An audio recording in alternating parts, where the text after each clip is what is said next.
गीता ज्ञान का सार, जीवन जीने की एक कला। नमस्कार दोस्तों, इस वीडियो में हम देखेंगे वेद के बारे में। वेद इस दुनिया में कब आया, कितने टाइप के वेद हैं और वेदों से हमें क्या शिक्षा मिलती है, इन सबको हम इस वीडियो में देखेंगे। कहा जाता है कि वेद ईश्वर के द्वारा सुनाया हुआ ज्ञान है और ये धरती पे जब आया, जब इंसान यहाँ पर आए, और भगवान की ये वाणी है जिसे ऋषि मुनियों ने लिखकर वेद का नाम दिया है। इसमें इंसानों के जन्म से लेकर मृत्यु तक की सारी बातें लिखी हुई हैं। इंसान के हर पहलू को वेदों में लिखा गया है। हमारी लाइफ का चाहे कोई भी प्रॉब्लम हो, वेदों में पहले से ही इसका सॉल्यूशन लिखा हुआ है और कैसे इंसान इस सब सॉल्यूशन से अपने प्रॉब्लम को दूर कर सकता है, ये सब लिखा हुआ है। नॉर्मल लैंग्वेज में वेद का मतलब होता है ज्ञान। ज्ञान वो जो हमें जिंदगी को चला सके, ज्ञान वह जो हमें जिंदगी में आगे बढ़ा सकते हैं और हमारी जिंदगी को आसान बना सकते हैं और हमारी सारी प्रॉब्लम का सॉल्यूशन कर सकते हैं। वेदों में ह्यूमन सिविलाइजेशन के पुराने ज्ञान विज्ञान का अथाह भंडार है।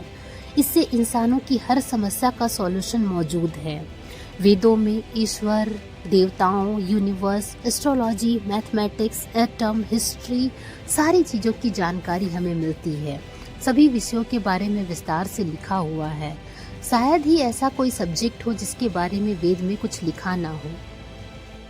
कहते हैं वेद ईश्वर की आवाज़ है, इसके लिए इसे संस्कृत में लिखा गया था, लेकिन समय के साथ धरती में सोसाइटी के इम्पोर्टेंस को बढ़ते हुए हर लैंग्वेज में इसका ट्रांसलेशन किया गया है और विश्व में अनेक भाषाओं में इसका ट्रांसलेशन मौजूद है। वेद नॉलेज का भंडार है, इतना इफेक्टिव है कि पूरे विश्व का भला हो सकता है।